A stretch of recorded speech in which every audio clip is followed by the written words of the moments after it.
Oke guys, kita mau coba sesuatu yang baru malam ini ya. Malam ini kita mau bahas cerita tentang pepatah Minang yang dibuat karya almarhum Idrus Hakimi Datuk Raja Penghulu. Semoga karya ini menjadi amal baik almarhum sehingga menerangkan alam kubur dan ditempatkan pada tempat yang mulia di sisi Allah Subhanahu wa taala ya. Di sini dia punya banyak sekali ya, ada sampai 600 titik. Kita akan bacakan beberapa di antaranya untuk malam ini. Mulai yang pertama ya.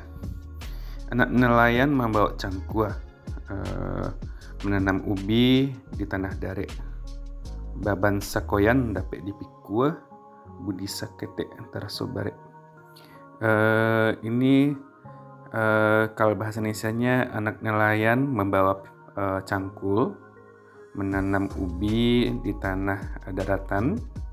Kemudian beban sekoyan itu yang banyak deh pokoknya gitu ya, dapat dipikul.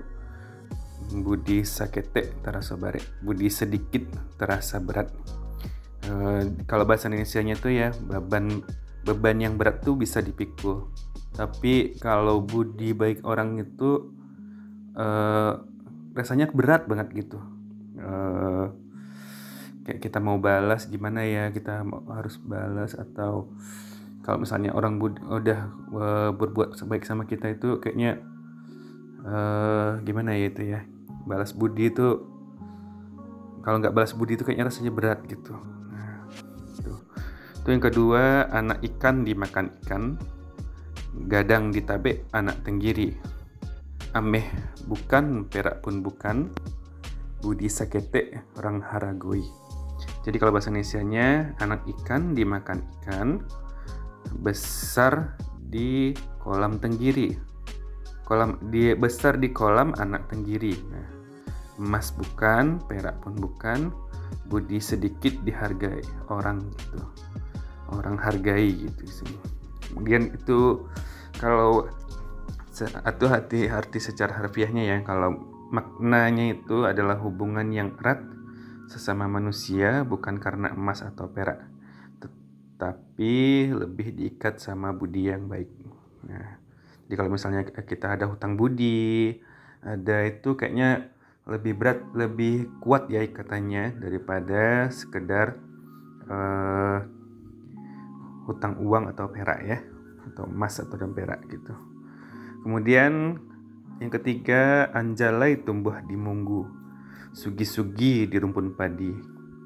Supaya pandai rajin baguru, supaya tinggi naikkan budi. Sebenarnya ini tips buat kalian kalau misalnya mau dihargai orang ya. Ini anjala itu bunga apa? Pohon anjeli. Anjali itu yang kayak buah tasbih gitu loh, yang tumbuh di munggu. Munggu itu apa ya namanya ya, saya juga belum tahu sih, nanti saya cari ya. Sugi-sugi di rumpun padi, jadi sugi-sugi itu kayak rumput gitu, adanya ditumbuh di bawah padi gitu ya. Supaya pandai rajin berguru, agar pinter gitu kita harus rajin berguru. Rajin berguru itu maksudnya rajin belajar. Supaya tinggi naikkan budi. Jadi kalau misalnya kita mau dihargai, kita harus lebih banyak berbuat kebaikan, berbuat kebajikan, pokoknya meningkatkan budi baik kita. Nah, kalau dalam bahasa itu makna harfiah ya. Kalau maknanya kalau itu arti harfiah, kalau maknanya itu pengetahuan hanya didapat dengan berguru, dan kemuliaan hanya didapat dengan budi yang tinggi. Mungkin itu dulu ya guys, semoga bermanfaat.